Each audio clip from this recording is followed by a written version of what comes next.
It is rare to see a zombie flick wherein the suspense sequences steal the show from the action beats. Rather than using the VFX and the thrill of zombie hordes as a crutch to cover up a weak plot, Train to Busan strikes a perfect balance between building suspense and reaching, and especially delaying, a satisfying payoff. Additionally, strong character building and plot easily strings the audience along and keeps them on the edge of their seat for the entire 2 hours of runtime.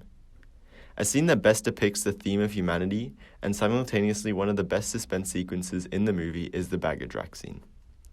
This video essay will analyze the cinematographic, editing, and sound design techniques that director Yeon Sang-ho uses to pace the sequence, to draw out suspense and build tension. Finally, the effectiveness of the mise-en-scene in building suspense will be appraised. The master of suspense, Alfred Hitchcock, once said, "There is no terror in the bang, only the anticipation of it." It is vital that this anticipation is set up before the sequence itself even really begins, and is indispensable to the slow build of suspense. So what do we, as the audience, know? In the previous scene, Sok-woo and Co. make a major discovery that will contribute largely to the suspense of the following scene. The zombies cannot see in the dark. This simple discovery lends itself heavily to the building of tension. All of a sudden, the characters can be up close and personal with the zombies. And secondly, the audience also knows that the upcoming tunnel gives the heroes a mere 2 minutes of time to make it through the zombie-infested cabin ahead of them, aiding itself to tension of surprise. The lights could come back on at any minute. And just like that, Chekhov's guns are locked and loaded and ready for one of the most nail-biting sequences in the entire movie. Yeon manipulates the framing of cinematography expertly in order to build a feeling of claustrophobia, thus forcing the audience to feel in danger, as if right alongside the characters, thus building suspense. This first shot pans up to our characters from the middle of the zombie horde, acting as an interior establishing shot for the scene. The audience can clearly see how close the characters are to the zombies. Sok-woo and Sang-hwa's faces are clearly lit by a sole key light, casting harsh shadows on their faces to signify the danger, but also allowing the audience to see their fearful expressions. In contrast, the zombies' faces are not lit, purely cast in shadow, making them appear less human and seen more as a dangerous single entity rather than a group of individuals. The following close-up on Suan, with the zombie silhouettes blurred in the foreground, further compounds this feeling of claustrophobia. Similarly, almost every shot in the sequence has zombies featured in the foreground or background, making sure the audience knows that the danger is always present. Some amount of tension is released with the wide angle in the following shot, giving some room to breathe, making the carriage appear much larger. However, the danger is quickly brought back into focus here. Even though the characters are at the far end of the carriage, this first zombie takes up an extremely large portion of the screen. Furthermore, unlike the previous shots, his face is lit beyond merely a silhouette.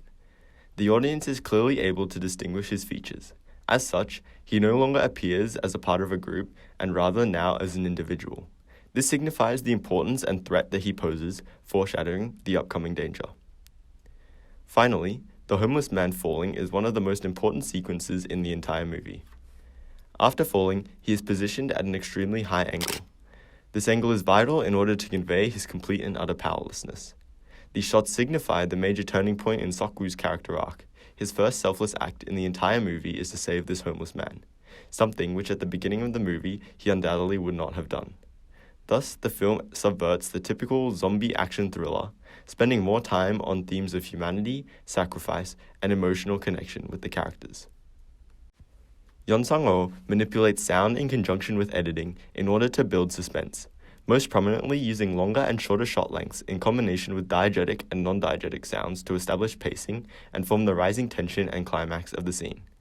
As can be seen in this graph, we can observe the classic longer shot length at the beginning of the sequence to build suspense, before shorter shots as the scene builds to a climax. The longer takes force the audience to feel as though we are there right alongside the characters, hence forming the rising tension. This drop here is when the homeless man falls from the bag rack, tricking the audience into thinking that we are reaching the climax of the sequence before the shot length increases again as Sok-woo jumps in to save him. This leads the audience into a false sense of security until the lights come on, making the audience think that maybe once more this is the climax. However, this is expertly drawn out once again, making the shots even quicker, where the long-awaited action scene commences. This intricate game of cat and mouse is a key element of suspense sequences. The ebb and flow of pacing is vital to build the most amount of tension before finally reaching the climax. Similarly, a combination of diegetic and non-diegetic sound is used in tandem with cinematography and editing in order to both build claustrophobia and assist with the pacing.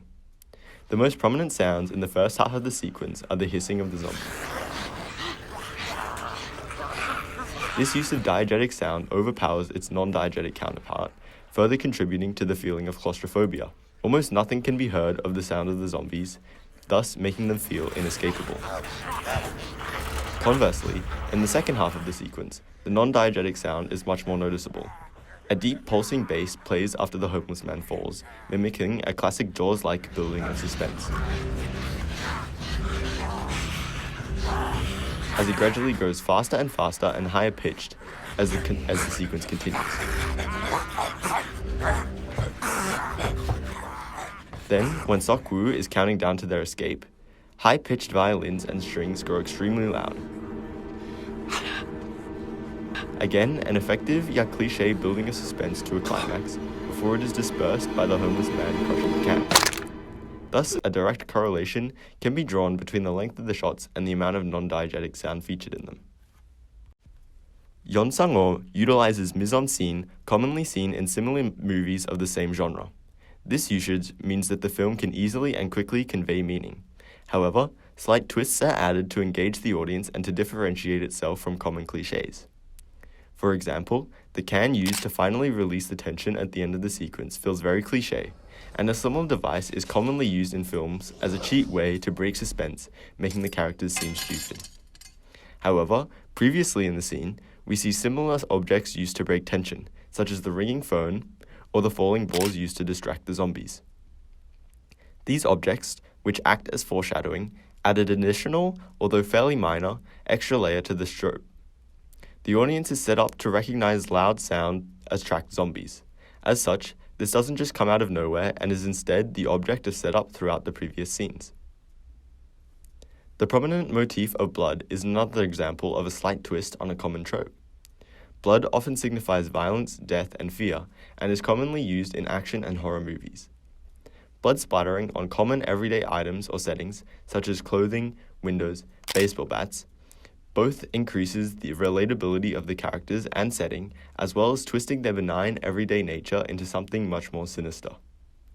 The blood on the zombies' mouths and faces displays their lack of humanity, while the blood on our characters' clothing and fists demonstrates how they are being forced into a more primal fight or flight situation.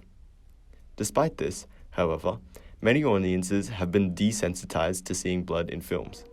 This commonality drastically decreases its effectiveness as it is not used sparingly and ultimately lacks much meaning. To combat this, Yeon twists the cliché and adds another layer. The blood on the characters is also representative of their fallen friends and passengers. This is symbolic of the sacrifices that must be made just so that the remaining characters can live, demonstrating one of the major themes of the movie, sacrifice. In each major conflict, many people, including the core cast, die, splattering their blood on the main characters. Thus, the blood is not only a cliché representation of violence, but also a harsh reminder of the sacrifices made to make it this far. Time and time again, Train to Busan utilizes common clichés and tropes by adding slight twists to engage the audience and differentiate itself by subverting the all-too-common, poorly written zombie action thriller.